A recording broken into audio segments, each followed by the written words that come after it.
Semua urusan perceraian aku serahkan pada Mas Chandra. Aku tak pernah menghadiri sekalipun sidang perceraian antara aku dan Mas Yoga. Saat kutanyakan pada Mas Chandra bagaimana kelanjutan sidang, dia selalu menjawab semuanya baik-baik saja. Dia memintaku untuk tetap sabar. Sidang agak tegang karena Mas Yoga tetap kekeh tak mau bercerai. Aku memilih tak menghadiri persidangan karena aku tahu Mas Yoga akan bersikap seperti itu. Karena dia akan sangat rugi jika bercerai denganku. Rumah dan mobil sudah aku jual. Uangnya aku simpan di rekening. Sekarang dia pasti tengah bingung.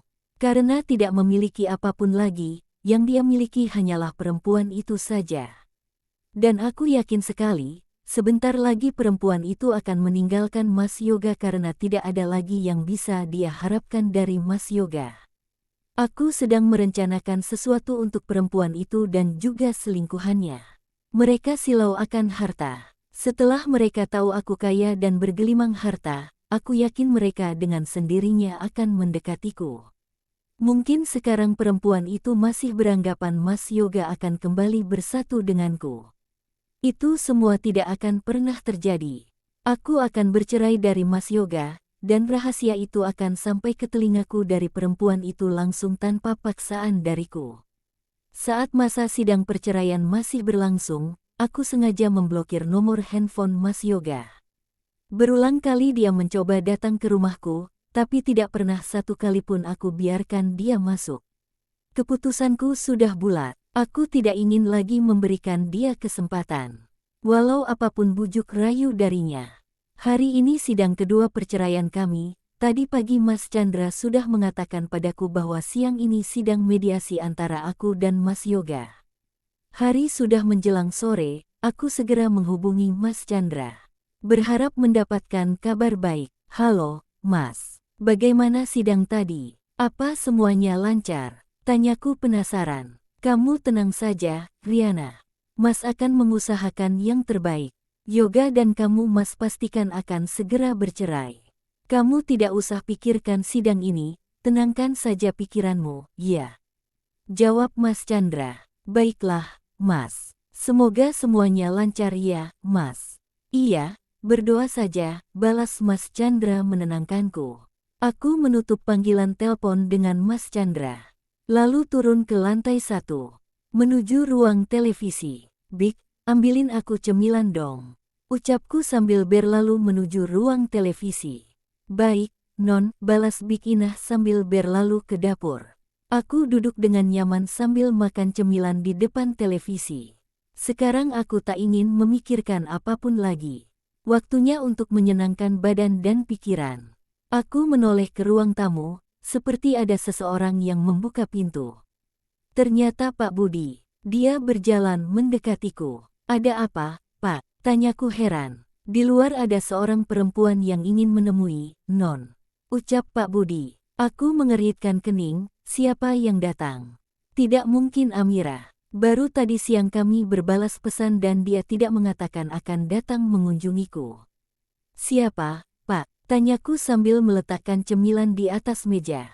Katanya namanya Rindu. Balas Pak Budi. Sontak aku kaget. Untuk apa perempuan itu datang mengunjungiku?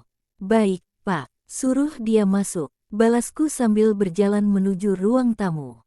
Pak Budi kemudian keluar dari rumah, berjalan kembali ke pagar rumah. Tak lama dia datang dengan perempuan itu.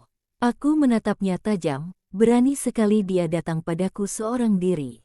Makasih, Pak. Bapak bisa kembali. Ucapku pada Pak Budi. Setelah Pak Budi pergi, aku masih belum mempersilahkan perempuan itu untuk duduk.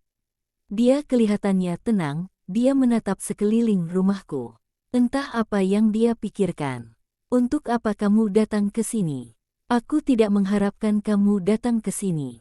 Ucapku. Dengan santai dia lalu duduk di sofa ruang tamuku, tepat di depanku. Aku datang ke sini ingin bekerja sama denganmu. Balasnya tersenyum licik. Aku bahkan tidak berminat untuk bekerja sama denganmu. Balasku, kamu tidak akan bisa menolak tawaranku ini. Balasnya sambil menyilangkan kakinya. Sungguh perempuan licik, bahkan dia tidak takut bertemu denganku setelah kejadian itu. Tawaran apa yang kamu ajukan padaku? Aku menatapnya tajam. Aku akan mengatakan semua kebohongan Mas Yoga padamu, asalkan kamu mau memberikan aku sejumlah uang. Ucapnya tak tahu malu. Aku tersenyum kecil. Benar dugaanku, dia pasti datang menawarkan kerja sama denganku setelah tahu Mas Yoga sekarang miskin dan tak punya apapun lagi yang bisa dia harapkan. Sayangnya aku tidak berminat lagi. Toh sebentar lagi aku juga bakalan bercerai dengan Mas Yoga, balasku singkat.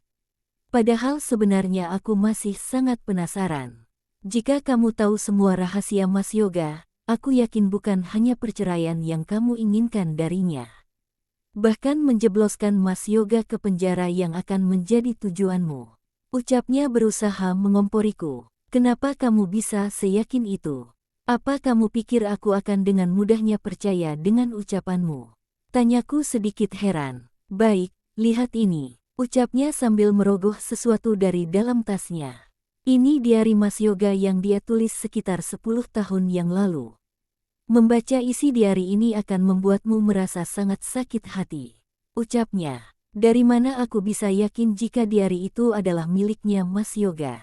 Tanyaku sambil menatap diari bersampul hitam itu. Aku yakin kamu sangat penasaran dengan isi diari ini. Siapkan saja uang 1 M jika kamu mau membaca isi diari ini. Balasnya sambil berdiri dan berlalu keluar dari pintu rumahku. Aku membiarkan dia pergi. Aku punya rencana bagus untuknya. Bukan hanya diari itu saja yang akan aku dapatkan darinya, tapi lebih daripada itu.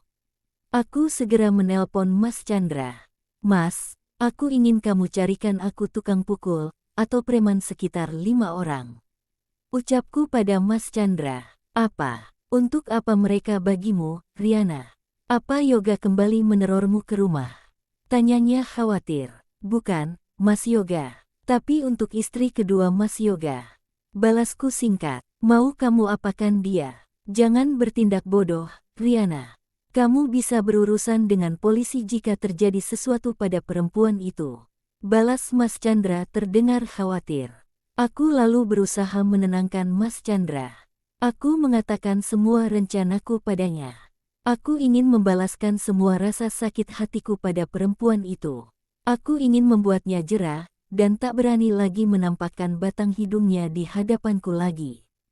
Kalau kamu ingin melakukan itu, Mas harus ikut. Mas tidak ingin terjadi sesuatu padamu. Mas yakin sekali, dia pasti selalu ditemani oleh selingkuhannya itu. Balas Mas Chandra. Baiklah, Mas. Kita akan melakukannya bersama. Yang terpenting, sekarang Mas cariin 5 orang itu. Ucapku. Aku lalu kembali ke ruang televisi. Duduk dan melanjutkan kegiatanku. Perempuan itu dan juga selingkuhannya itu akan mendapatkan balasan dariku. Aku sebenarnya berharap mereka menemuiku setelah aku bercerai dari Mas Yoga. Aku ingin menyelesaikan satu persatu, tapi sepertinya perempuan itu sudah tak sabar. Dia mungkin berpikir aku tak akan menuntut balas atas apa yang telah dia lakukan padaku. Apa mungkin dia dan selingkuhannya itu berencana kabur dari Mas Yoga setelah mendapatkan uang dariku? Setelah dia membocorkan rahasia Mas Yoga padaku. Licik sekali mereka. Uang ternyata bisa menggelapkan mata dan hati mereka. Padahal sewaktu menyekapku, lebih dari 1 M yang mereka dapatkan.